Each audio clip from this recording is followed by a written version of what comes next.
পশ্চিমবঙ্গৰ ৰামপুৰহাট তাৰাপীঠ মন্দিৰত আমি পূজা এভাগী আগবঢ়াইছোঁ আৰু লগতে অসমৰ মুখ্যমন্ত্ৰী ডক্টৰ হিমন্ত বিশ্ব শৰ্মা ডাঙৰীয়াক জন্মদিনৰ শুভেচ্ছা জনাইছোঁ। আজি আমি সকলোৱে মিলি আমি অসমৰ পৰা আমি তামুলপুৰ জিলাৰ পৰা 35জনীয়া এটা টীম আমি মহাকুম্ভ মেলাত গৈছিলোঁ। মহাকুম্ভৰ পৰা উভতি আহোঁতে পশ্চিমবংগৰ তাৰাপীঠ মন্দিৰত আজি মুখ্যমন্ত্ৰীৰ জন্মদিন উপলক্ষে সকলোৱে 35জনীয়া টীমে তামুলপুৰ সমষ্টিৰ পৰা তামুলপুৰ জিলাৰ পৰা আমি সকলোকে একেলগে মুখ্যমন্ত্ৰীৰ জন্মদিনৰ কাৰণে কেক কাটিছোঁ।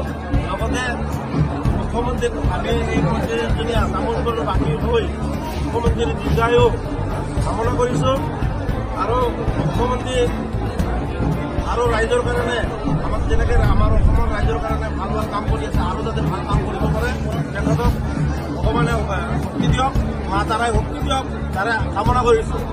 জয় মা তাৰা, জয় মা তাৰা, জয় মা তাৰা, জয় মা তাৰা। ফল-মূল বিতৰণ কৰি যিখিনি পাৰোঁ মিঠাই কেক এইবিলাক আমি তেখেতৰ দীৰ্ঘায়ুৰ কাৰণে আমি বিতৰণ কৰিলোঁ। ধন্যবাদ। আমি সকলো তামোলপুৰবাসী পশ্চিমবংগৰ মা তাৰা মন্দিৰত উপস্থিত হৈ তেখেতৰ জন্মদিন উদযাপন কৰি আছোঁ। আমি ইয়াতে অসহায় ব্যক্তিসকলক কিছু ফল মূল বিতৰণ কৰিছোঁ, লগতে তেখেতে দীৰ্ঘায়ু কামনা কৰিছোঁ। তেখেতে যেনেকৈ অসমৰ হকে দিনে ৰাতি কাম কৰি আছে আৰু অধিক শক্তিশালী হওক, অসমৰ জনসাধাৰণৰ উন্নতিৰ কাৰণে আৰু অধিক কাম কৰক বুলি সকলোৱে আমি 35জনীয়া টীম এটা মা তাৰাৰ ওচৰত প্ৰাৰ্থনা জনাইছোঁ। আৰু তেখেতক আমাৰ আকৌ এবাৰ কৈছোঁ হেপী বাৰ্থডে মামা, অসমৰ মামা, হেপী বাৰ্থডে মামা, হেপী বাৰ্থডে মামা, হেপী বাৰ্থডে